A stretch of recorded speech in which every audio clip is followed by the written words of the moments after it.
Hello, chess friends. This is International Master Valeri Lilov, and welcome to today's webinar on YouTube. I would like you to excuse me for the few minutes delay. I had a little technical glitch here, but I think it's working now, and the sound should be good. So today we're going to be talking about Gambits. Now, before we start, I'd like to tell you something, and that will sort of summarize why this lecture is so important for me, and I hope it will be just as important for you too. To me, gambits are incredibly valuable because quite a few years ago, I was stuck. I was stuck at a level that I couldn't really beat any master players. And every time I tried, I was so terribly, so desperately destroyed by good players. So something that I used to do so badly back then is just to play very conventional technical chess. I felt it was all right. But the truth is, it wasn't. I mean, what happened is I was always in this position to just try doing things, but then they always outplay me with experience. So I stopped playing for about 5 or 6 months. It was very painful, but, I stopped playing. I didn't have any computer back then. And so what I did is I started reading Grandmaster games. I felt like the top GM games were a little difficult. So I started looking at some of the Grandmaster games of the old masters of the 19th century, 18th century. And then there were so many gambits. They were destroying their opponents with gambits. So I got excited and I said, you know what?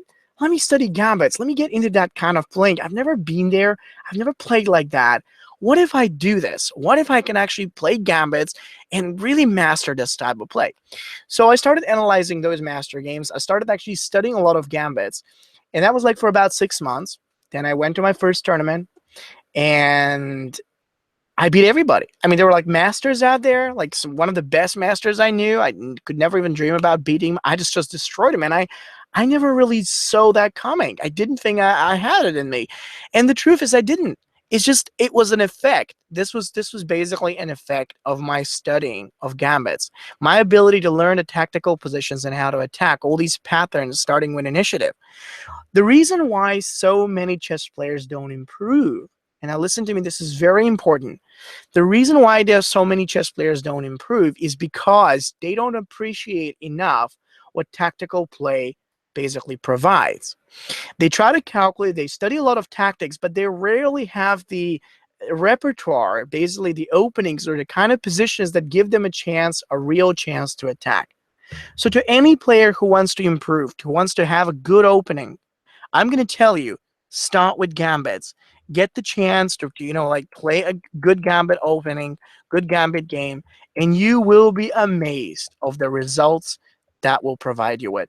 For this reason, I'd like to start today with a few incredible games that had a huge impact on my ability to see how gambits work. So I'm going to teach you some strategies, and we'll do it this way. So let's start first with a pretty exciting gambit. Like some of you may have heard about it, others may not have not. But even if you haven't, it was a gambit known as Sicilian Defense Gambit. Well, actually, that was kind of fantastic. The game I'm going to show you is played between Capablanca, one of the best players of all time, and his opponent, who was someone named Mikkelsen. I don't know who he was, but it was a beautiful game, and I really want to share it with you. So let's talk about that game. I'm going to bring it. Just a second. Here we go. And here we go. There is the game.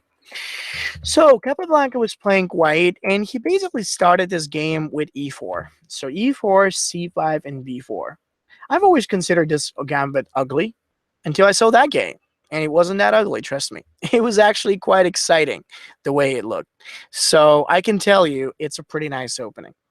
With b4, black responded with c6 to b4, and then white played with a3. So the a3 is with the idea in case black exchanges, we can take back and develop the bishop.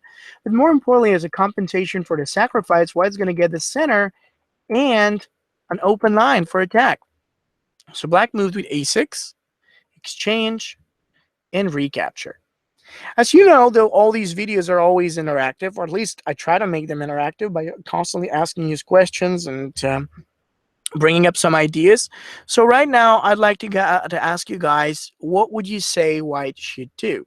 Try to find out why it's best candidate move, and then we can go from there. While you're doing that, I haven't been following the chat, so let's see. One of you asked, okay, so is today going to be all about Gambit? It's going to be about Gambits and the strategy behind them, how that can improve your chess. So don't worry. Now, okay, so A3 to, okay, do we play D4, C3 and D4? Absolutely. Fantastic idea. I really like that. I really, really, really do. Why? Because you need to. It's not about so much like it's if it's good or not. It's about what it's going to give. And what it's going to give is great. It's a great setup. It's a really nice tactic. And it is what you need so you can make it work. C3. Perfect and devastating to black, almost. It was a great idea. After the move C3, we can see that black has to go back with the bishop. But that's not the most important, because the moment he goes right back with his bishop, it's like after bishop to the e7. Of course, he doesn't go to c5, d to d4. Now we get a tempo. White can attack. So what do we do next?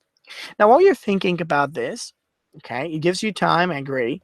While you're thinking about that, I'd like to tell you that beneath that video, there is a fantastic Gambit package, like a training package with over 100 hours of training on Gambits and their strategy by Grandmaster Boris Alterman, one of the best Israeli grandmasters. He is amazing at showing how we can actually follow the gambits, what a gambit theory we have to know, and what strategy we got to do. So I do recommend it. It's an incredibly cheap price for the value you're going to get. I'm going to send a link so that you can actually check it out. It's beautiful, and iChess are offering this incredible opportunity. So take a look. In any case, I just got a very good suggestion. Let's try knight f3. Why not? I absolutely agree with you on that. We got to try knight f3. We've got to get that move going, because actually, if you don't do it, things are just not going to work out too well. With that move in mind, we have the development. Now, I know what you're thinking. Valerie, isn't that a little too slow? The truth is, it is a bit slow, yes. But we need the development. We need what those pieces are going to bring us if we're ever going to make an attack. Tempo moves and attacking possibilities are important. But what we need to do in this type of position is actually just get the pieces and make them work out quite well. So that was great. After that line worked out, the knight's coming forward. We have e5 and everything. So, okay, knight f3. Black played. Let's see what he did. Actually, he did knight f6. So white simply pushed up with the move of pawn e5. Excellent idea in this moment. So what we have to do is, after all, you want to develop, but you'd also like to think about attacking. Whenever you have a tempo move, one that will help you to create a pressure, you have to know that this is going to help you dictate the game and will challenge the opponent. So don't worry, do it. It was a good move, e5. And after knight d5, white follows another very good move, c4. So something you realize right now is that white is really gaining all these tempi, all these extra moves, and it helps him to challenge and almost destroy black in this position. Take a look at that. It's great. Let's see what happened in the game next. After this, okay, black played after c4 and knight f4. d4, bishop to b4 check, bishop to the d2, and queen e7. This is a very practical game. There isn't this evergreen sacrifices of 2 rooks by Anderssen. No, I'd like to just ground this lecture a little bit so you can see how that can work even in your own games if you're not Paul Morphy or Adolf Anderssen. It's more about grounded attacks out of a gambit position. So let's see if anyone has a good suggestion on how white's supposed to proceed and really build up on his position right now. Mm-hmm.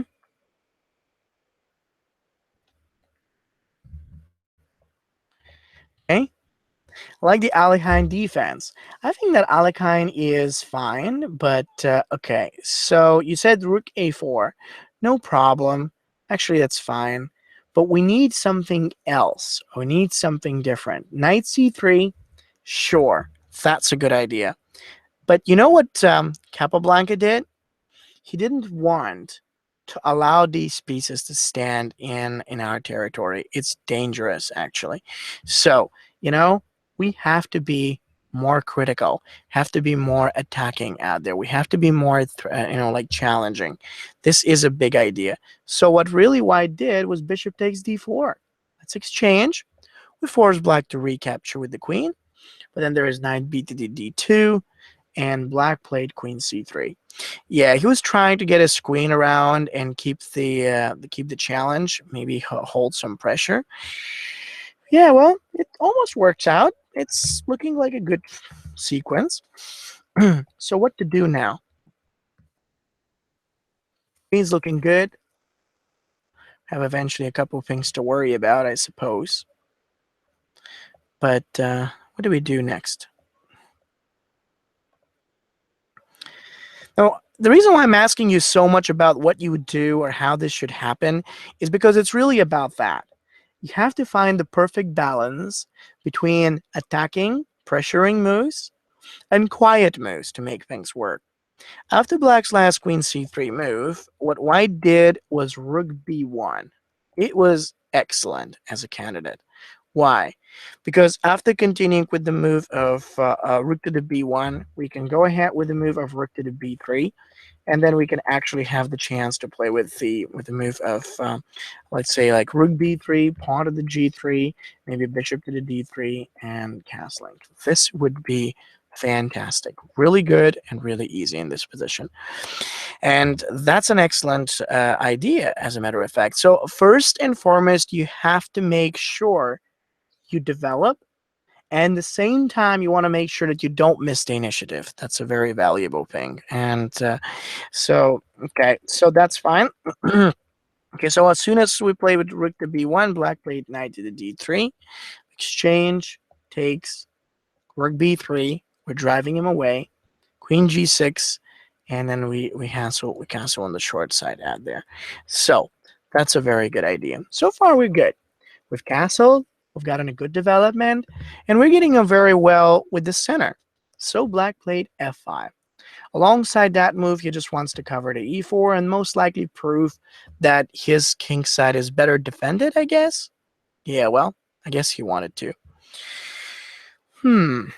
So what to do right now?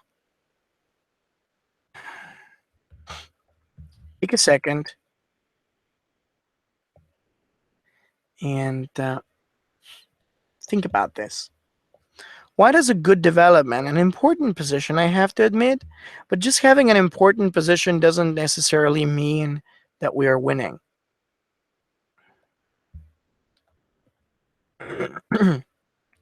Anyone? All right, I got a few suggestions. E takes f6, not or d5.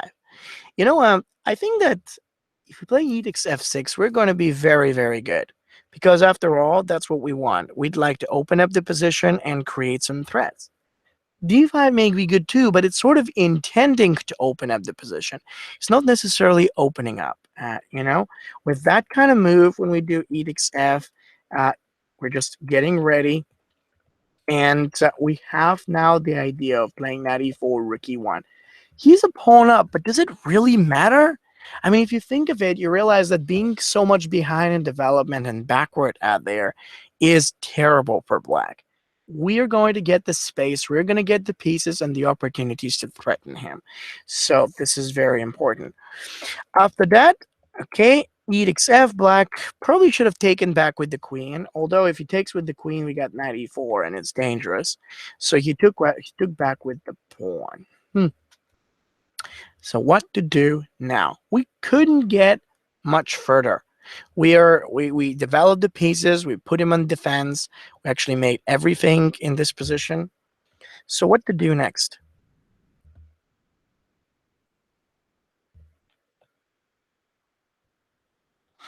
Mm-hmm.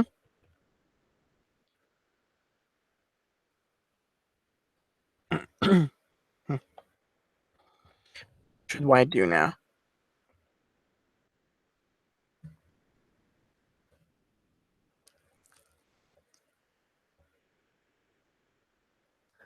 I'd like to tell you that's what's really necessary of such a position. And I mean, like, let me tell you this because it's super, super important. The first thing that you've got to be doing is you have to think for threats. You're given a great opportunity out there. So don't miss it. This is a very, very valuable idea. So let's take a look. How can we create more threats? How can we challenge more against the opponent here? Okay, we could definitely try to attack with rook e1 or d5, but those moves are going to be a little slow because in the end, they're not causing that much trouble. They're not creating so much threats. What we need to do is to think of a way of an opportunity to get or gather the attack out there. So this was a beautiful kind of move out there. Very good. Knight h4, it hits the queen, and yeah, let's do it. Let's push him back. Rule number one is keep the opponent, like defending, going backward, like standing behind. So actually, after the move of knight h4 comes up, then black played with queen h6, and white does rook h3. So this is amazing. We have the knight, we have the rook, we have the possibility to attack against the opponent, and so this looks excellent out there. So after playing with the move of rook to h3, black had to do the only one to go, rook g8. Anyone? Now we have a great position. Every single piece is, I mean, not every single piece. We got three pieces in the back, but every important piece is more or less ready to jump and threaten or attack him. So what do we do right now? Hmm.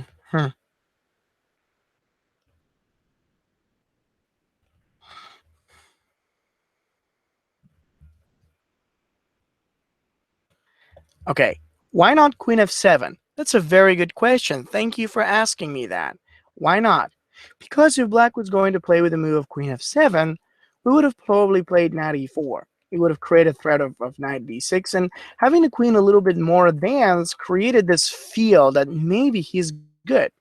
Is knight f5 a good move? I don't think it's such a bad candidate, but then black would have just played with queen g5, or maybe queen g6, or maybe queen f4. Actually, that looks better. G6 would be met by rook g3. Capablanca had to be precise right now. Let's think. First of all, you can't attack with only two pieces. Forget about that. Only two pieces don't work in this position. What you would like to do is keep more pressure, create more threats, and of course, that's the right way to go in this position. And we have that knight coming out. We can do the knight to the d6 check. We could probably jump with the other knight.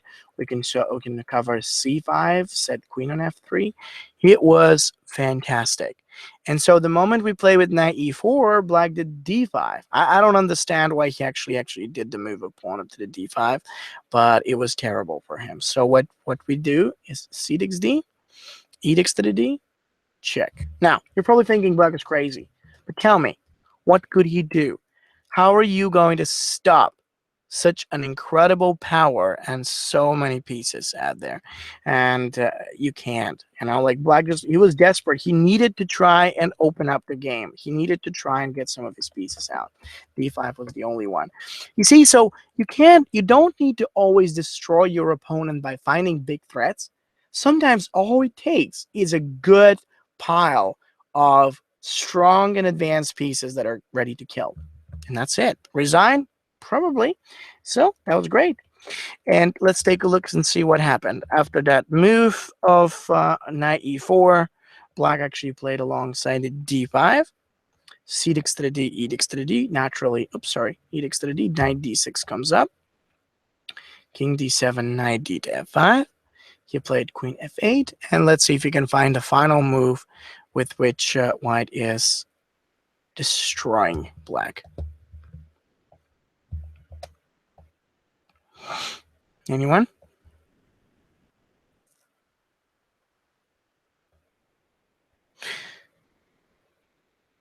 Hmm. See, One of the things that you could do in this position is think of what you're missing. Most chess players don't think about that. See, thinking about what you're missing is absolutely necessary. The knights are there, the rooks are there. There are only two pieces that are missing. If we bring a rook, that's going to be cool, but it's going to take, well, a little bit of time. I don't mind it, but you want to start with the moves that create more threats against the opponent. And actually, we have the possibility to go on with the queen to f3. And okay, this is very, very important. Number one, actually, you have to get those pieces into play. We have to create threats and we have to challenge. And you have to use these backside pieces. Well, Capablanca did it. Black didn't even defend. He didn't even care to defend. You're probably thinking he was an incredibly weak player. But then let's check it out. If queen f7 comes, there is a fork. At least this way he can provide a little cover for his king on c7. And now came an incredibly good move. With white's next move, he got a chance to destroy black and practically prove once and for all that the domination of his pieces is superior to any of the forces and pieces that black has in this position. Oh yeah, it was an incredibly good move. Let's see if anyone can suggest it. What do you think white's got to do now? Queen a4 previously probably wouldn't have been too bad, but while black is really in a bad position, I agree. Rook e1 was good. It feels like a nice shot, but the right idea isn't so much about this. What we need to do is more threats. Rook e1 is a reinforcing move. Those kind of moves work. But knight g6, as a couple of you recommended, that's what white does in this moment. And of course, after we continue with the move of knight to the g6, then in case of the exchange, then we can probably go with the move of, let's say, h takes to the g, rook h6 check out there. So this is a great way to go. No trouble. Absolutely. Knight g6, let's do it. And of course, we could realize that there is the rook takes h7 possibility. Most of black's pieces feel real bad out there. And if he plays rook takes g, we can have queen takes d5 check. King c7. And then after that, if he plays with king c7, we're likely going to get to play rook takes, let's see. And if he takes this, rook takes h7 here in knight e7. I just wanted to see the domination of the active, very well coordinated pieces as opposed to black's terribly passive and backward forces. That was great. Black couldn't do rook takes the g6 out there, so he had to play with queen f7. And of course, white does a big move. What should white do now? So we have good pieces, nice pressure. We've tied him down against the opponent.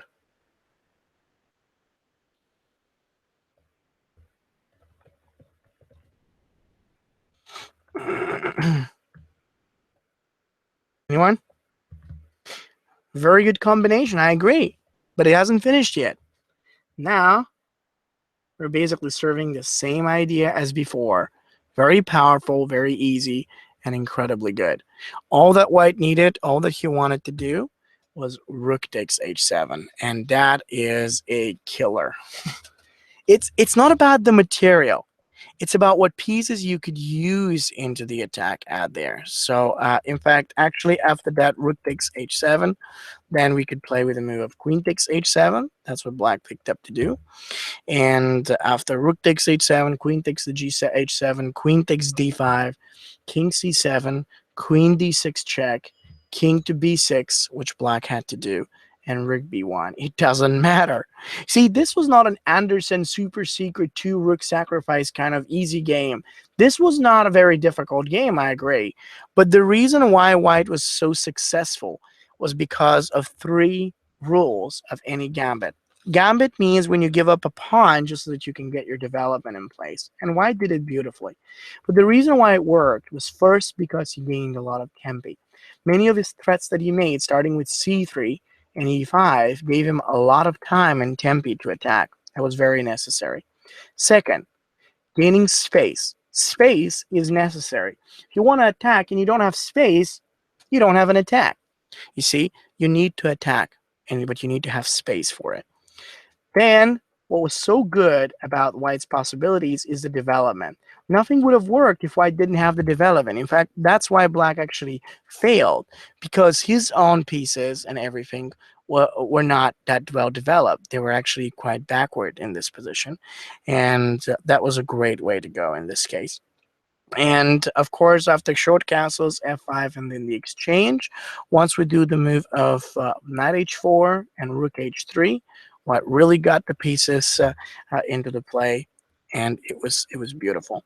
A lot of good pieces, much of pressure, and tactics to follow. Final thing was really amazing, where White actually started with the attack. It came at last. You see, it takes a long time to get this going. You have to understand, it's not that easy. The tactic, the winning tactic, comes at last. But it was great. So I'm actually gonna save this game. Just anyone who wants me to send it to you, that game with annotations and everything, please do let me know so I can actually have a look, and I'll send it to you. Just let me know, okay? It's very important. My email is valeri.lilov@gmail.com. I'm gonna just put it on the site, on this like the chat, on the YouTube chat. These games, I have them with annotations. They're really good to review.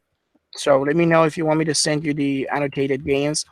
On the other hand, just remember, it takes a while to learn how to play like this, but I'm just giving you the elements. So all you have to do is to exercise. So this is my email, and here is my site. If you want me to send you, just let me know, and I'll be more than happy to do so. Okay, great. So thank you so much. Now let's take a look at another game. Now, before I bring up another very instructive game like this, I wanted to tell you that if anyone wants to really learn the gambits and actually learn to make games like these, you can do it. Just check up Grandmaster Altermann's brilliant, more than 100-hour course. It's something which will keep you busy studying and learning the masters of attack and gambits for quite a while at an incredible 50% discount, an incredible price for the quality and the value that you're getting. So check out the link. I'm going to post it on chat as well. Now, let's have a look at another super instructive game that I would like to share with you guys. So let's have a look. Okay. Let's see. Okay, now I got a question. How to prepare for a chess tournament? It really depends what kind of tournament that is. I can tell you how to prepare for a tournament before I know what the tournament is and what you're really after.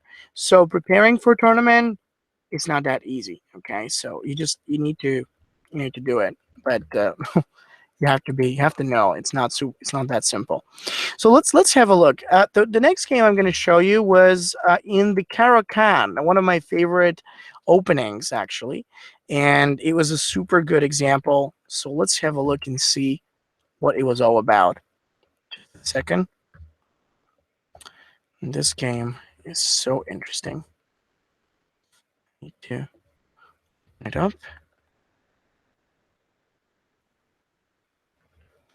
Wow. Yeah, this was really good. This was a modern game, so no more classical ones. I'm just kidding.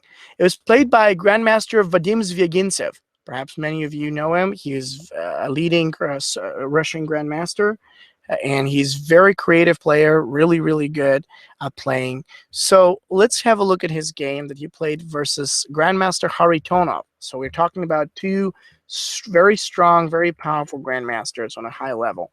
Zvyagintsev, Haritonov. It was played in Tomsk 2006, and even though it's a modern game, there was a gambit that White destroyed Black with. So let's have a look. E4, C6, D4, D5, F3. Now, I wouldn't really like to say that this is the very best opening out there, but it was really nice. And then after F3, E6, White played Knight C3, getting out. Okay, Black played Bishop B4. Okay, so it was a nice variation in which Black didn't want to hurry with an exchange on the E4. He didn't want to do something special. So pretty much after Bishop to B4, White did A3. Now, one of you just asked, do Grandmasters play this gambit? They do. I mean, that's the game. It was between two Grandmasters. Also, yeah, how to increase the calculation power? Check another webinar. I have had a webinar about that, and I'm going to have more on that. And anyway, like tactics and gambits are very close related. So basically, they'll get you in conditions where you can really train on your calculation and improve it. So anyway, black won the pawn. He won the pawn. He played d takes d. So if we take with the f takes d, then there is going to be queen h4 check, which is just scary. Our king will be in danger, the pawn too. So it's not very nice, really. It's not nice. So what should white do first? See, sometimes when you play gambit, you're going to get yourself in a condition like this. You wouldn't know what to do or where to go, and you'd have to make it up. Question is, where to go right now?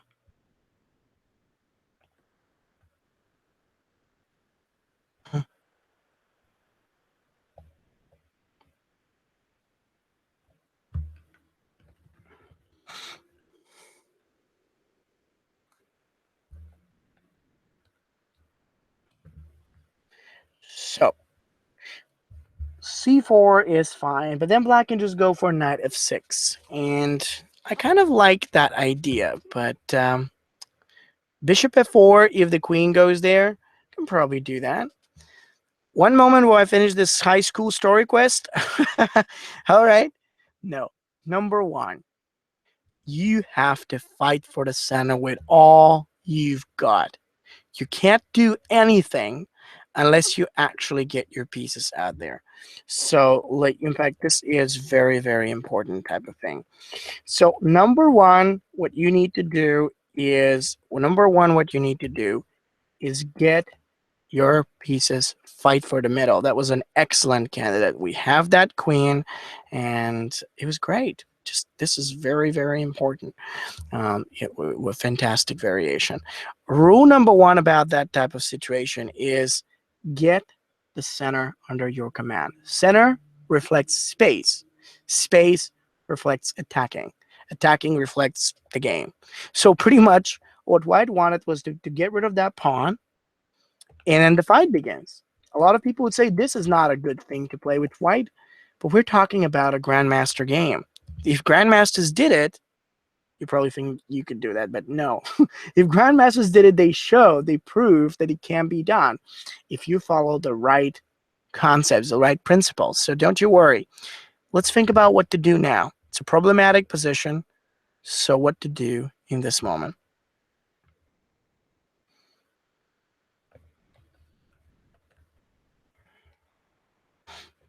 Question.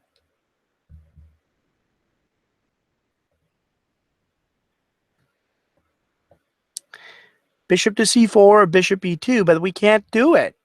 There's a queen in the way right now. So, what to do now? a4, bishop g5. They don't look so bad right now. But actually, what we got to do is something else. So, what else can we do?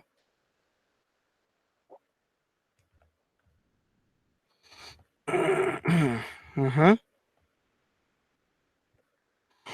Yeah. Okay. We have to get the queen out so that after we get the queen out, we'll have the chance to move the bishop. And that's a great idea. See, this is super important. The moment black's knight came out on the f6, we are ready to go. What do we do now? Queen f queen to the a e3 is a great idea. We're setting it up. Black has to do the move of knight b to the d7. And now we're playing the move of bishop to the d3. And this is a great idea. Bishop to the d3, b6. And so the moment black actually played alongside b6, white castles short.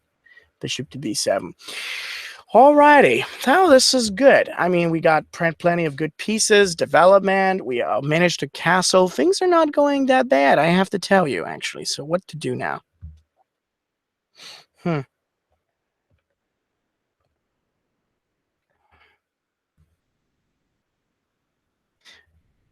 Blocks the bishop. Yeah, it does. That's a little bit of a problem. Isn't this a waste of a move to play queen e3?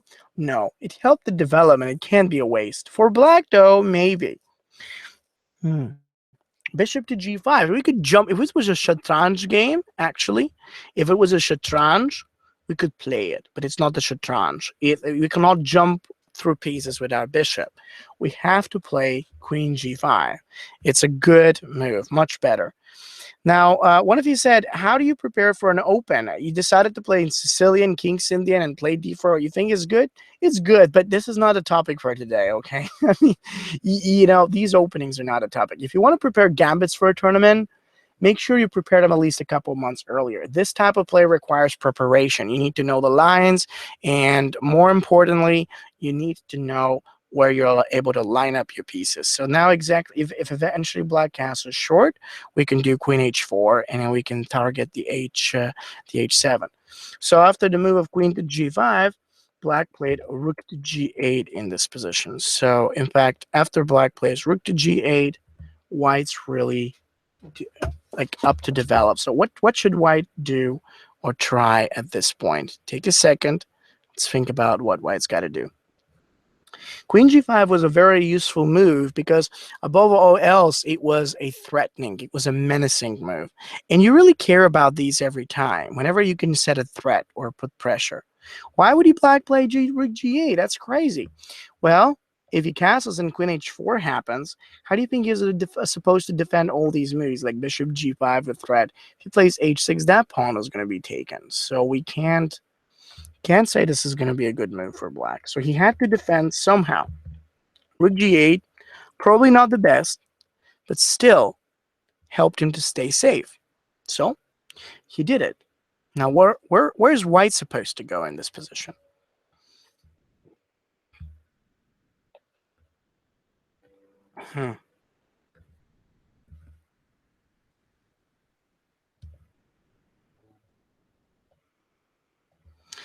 Where should white go?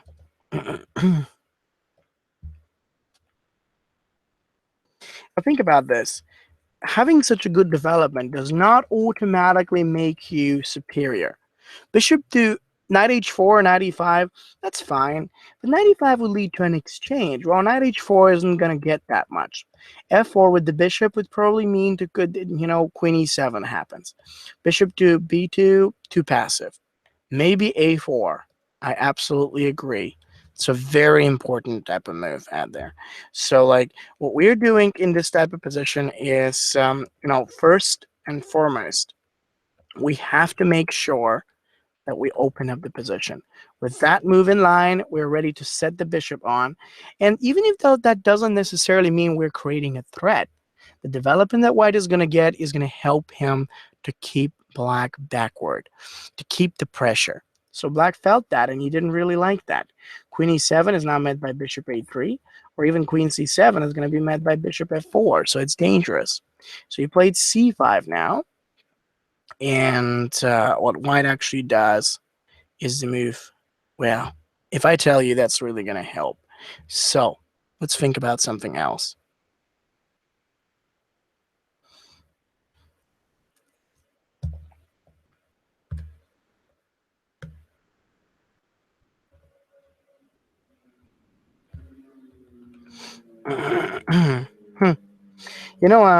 I think all in all, things are looking great. But I've always liked to say that attack can't be done until you actually take out some of his best guardians. One of Black's best defenders right now is certainly the e6 pawn, but we can't get rid of it. The second is the knight. If the knight isn't there, we've got all kinds of checks and tactics, so it would be a really powerful way to follow up in this position. So, what we need to do is, let's just keep the tactics going. White's next move was knight e5. Absolutely terrific. If he exchanges and then we take back, there's going to be this opened f file we can attack with, h7 too. But more importantly, the knight creates a super strong pressure. So there are moves like bishop b5. And once again, we witness the most powerful concept of attacking, keeping the pressure against the opponent. That's what we really care about. And, let's take a look and see.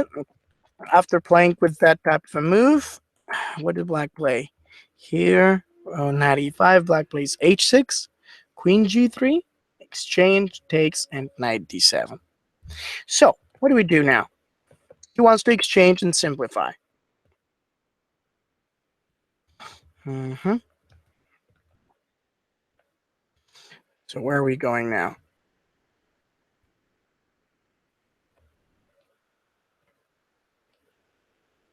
A lot of our forces are brought into the play. It's actually perfect,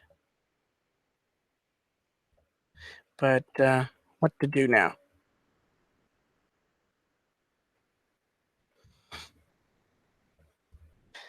Can we do bishop h7?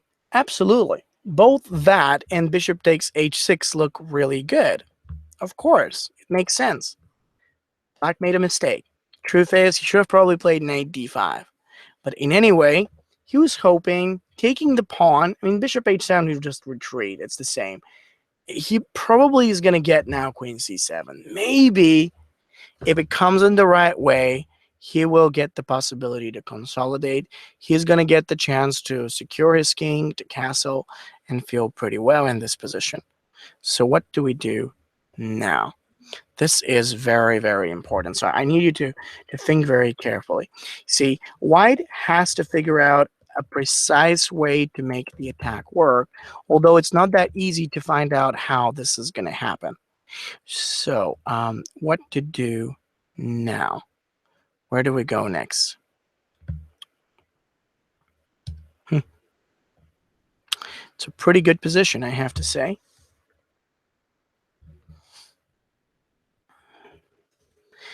Bishop to h7, he'd likely escape. I don't mind it, but the truth is that we can't really make this happen. We can't do bishop to h7 and win. The move that white did, which was absolutely terrific, was one of you guys recommended it. So thank you about that. It was great. It's rook takes f7. Super cool, extremely powerful, and dangerous destruction. Yes, I oversaid it, but really, for all of these pieces going against the black king and we destroying the pawn, it's amazing. Rook takes f7. Now we suddenly realize that if the black takes, it's all alone, and there is no way to stop the invading checkmates that white is going to follow it. Queen g6, king e7, bishop to the g5, knight f6, e takes f6, and if the black king comes right back, we got rook f1 with wow. I mean, I don't even know what black is going to do about that. It just looks so terrible for this. So what a fantastic sequence. The moment rook takes f7 took place, black is destroyed. And I'm not just over-exaggerating. I like to over-exaggerate sometimes, but I'm not exaggerating. This move is the absolute destruction. The moment it happens, you see the domination. So black said, okay, whatever. I get the castle before it's too late. So now what do we do? Yep, bad boy. White is definitely doing that. So what's next? How do we keep the tactics going? I read in a chapter called Count Pieces where we work on concentrating our pieces on one side of the board, the opponent on the other. But sometimes, yeah, okay, so this is a good comment, by the way. But sometimes, you can't concentrate them on one side. You got to concentrate them on more advanced positions just generally. And as they stand more advanced, as they stand more powerful, you'll find a way to attack with them, to threaten with them. So that was very, very helpful. With that move in mind, with that line in mind, and the fact that black is horrible in this position, well, perhaps we can try to figure out something more dangerous, something more powerful here. Let's see, does anybody have a suggestion? Where is white supposed to go? I'd like to hear. Anyone? Hmm.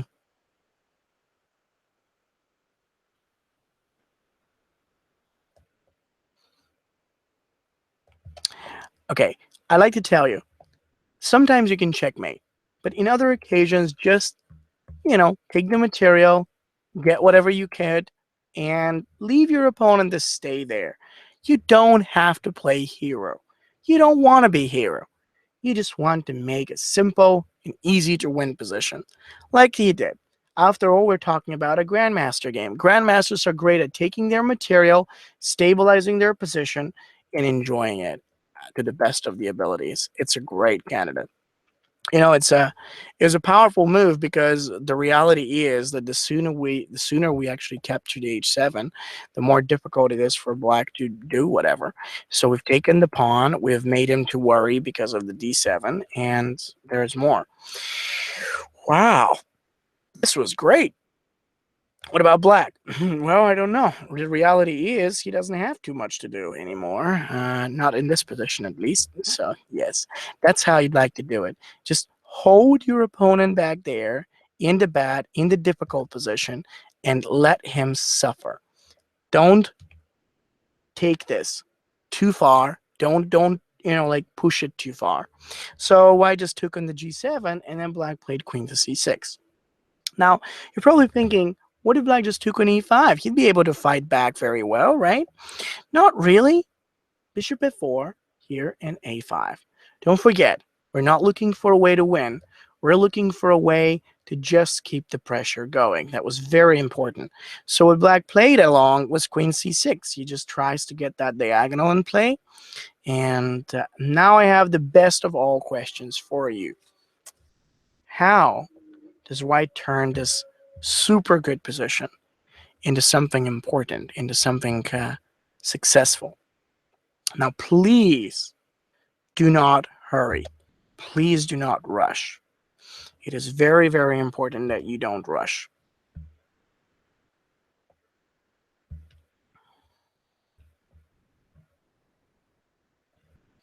It's doing good.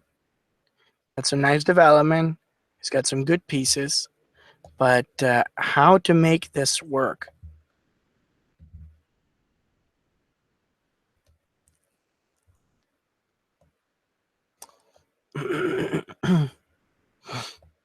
Anyone? See what you've got, guys.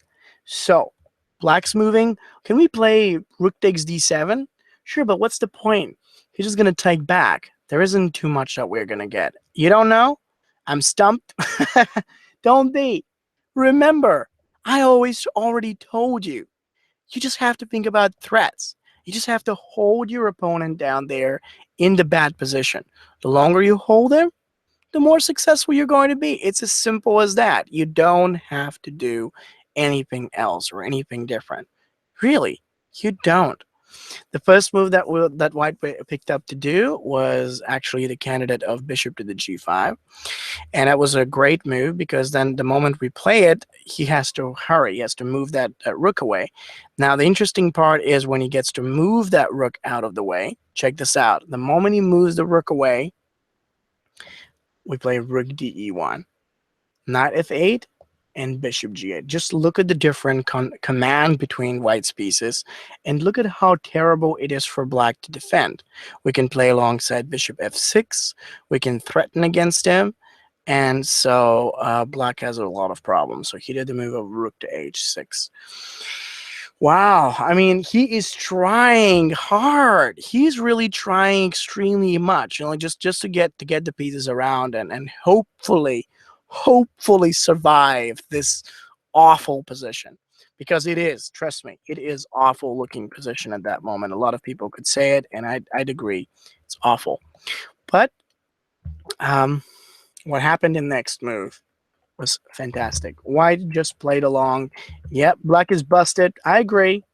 We can even do queen g5, queen g5. And now the rook is in trouble. White can't take it, but he could if it takes on the b7.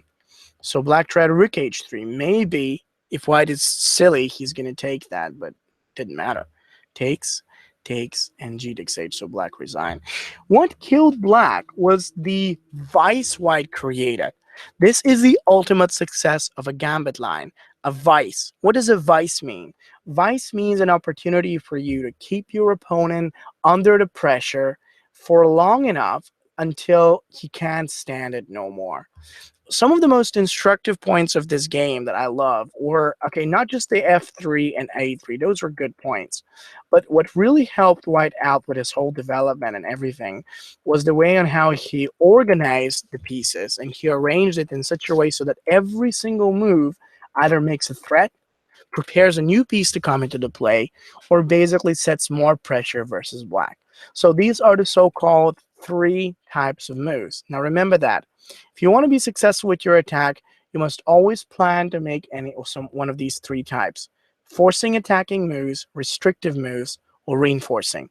When you follow them up, you'll never be wrong. White was just super great. Successful with the sacrifice, successful with the tactics, and super successful with the, with the challenge. Black just couldn't handle it, not because he couldn't stop White's threats. White didn't even have that many threats. He just had this incredible domination, and that's what Gambits give you. Of course, if you play them right. So, do you play like this, Valeri? I try sometimes. I try to play like everybody likes to play like that, but apparently, that's a top GM level. So, in any case, trying this approach will really help you to develop some very good ability to play in a similar way. So now I'd like to bring up a few ideas on to how you could actually think or plan about the opening repertoire in regards to gambits. Now, one of you said, can we have a session about how to prepare a plan and develop the pieces? I've already made those, some, like videos. You can even check on my website, tigerlilov.com. But yes, if you would like to think about to see more, I do recommend you to check Grandmaster Alterman's more than 100 hours course on Gambits. So take a look at it. It's linked right below this video. It is a fantastic deal, and it's only available for tonight. So if you would really like to have a look at it, take a look. Now, we're not done yet, so don't hurry to quit. We're not done yet. So thank you. Just if anyone wants me to send you these games annotated with a Grandmaster commentary and special suggestions in text, please do let me know. You can actually send me an email to my website or just send a link, or maybe you can just email me. I'm going to bring up my email right now. So you could, just to send me an email to valeri.lilov@gmail.com. I'm going to put it on the chat. Now let's talk a bit. Yeah, Alterman is great because he has a lot of experience and he's explaining it in an easy to understand manner. So check his scores up. Now let's talk about, one of you asked, is Queen's Gambit good? It's okay, but it's not a gambit, really. It's called a gambit because it's supposed that you've sacrificed the pawn. It's still positional because white very easily turns the pawn back. Black usually can't defend it. So it's really more of an opening than a gambit. A real gambit could be, for instance, e4, which is very interestingly resembles the kind of position that we had in the previous game. The Black-Dimmer gambit, where white sacks the pawn, and then he gets the super easy development of bishop d3, bishop g5, short castles, queen e1 to h4. So the reality is that white's going to have quite some pieces on the spot to attack against the opponent.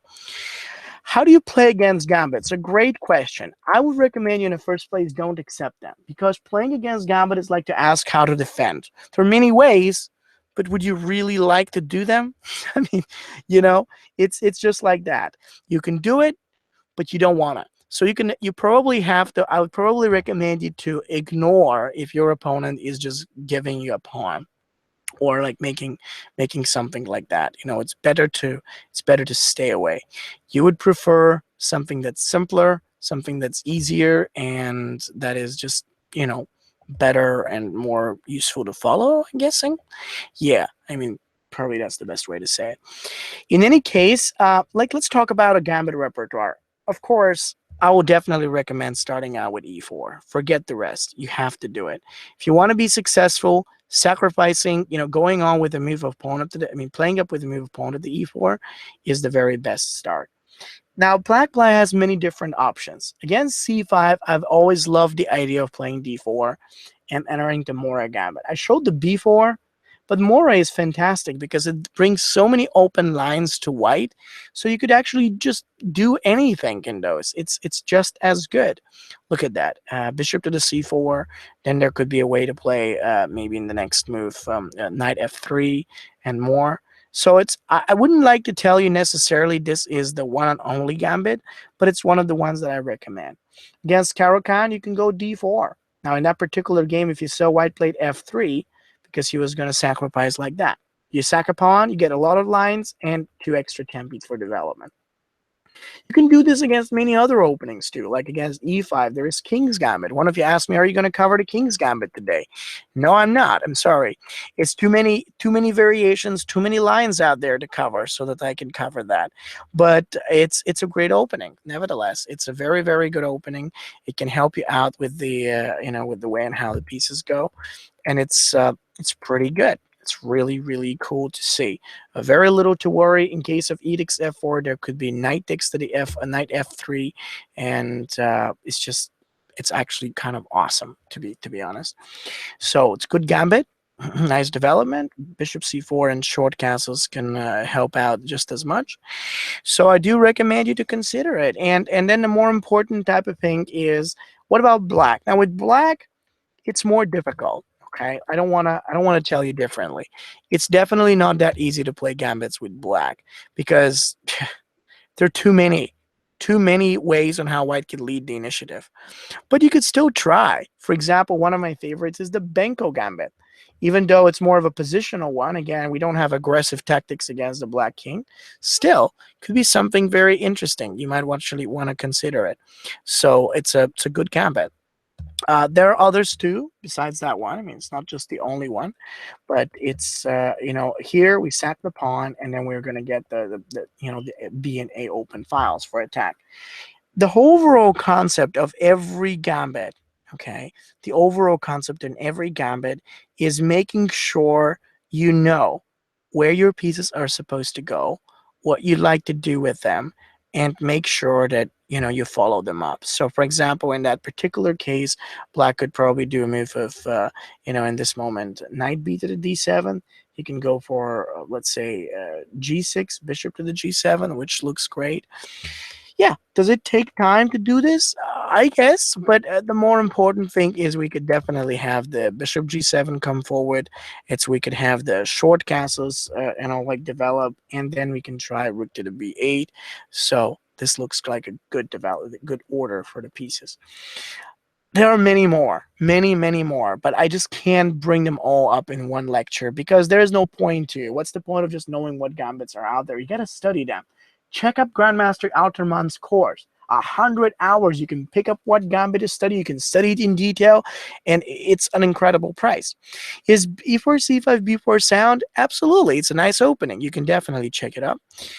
So yeah, I mean, I would like to thank you all for joining me tonight. If you want me to send you these last couple games that I brought up last time, so you said, okay, bet I get paid next week. What should I do until then?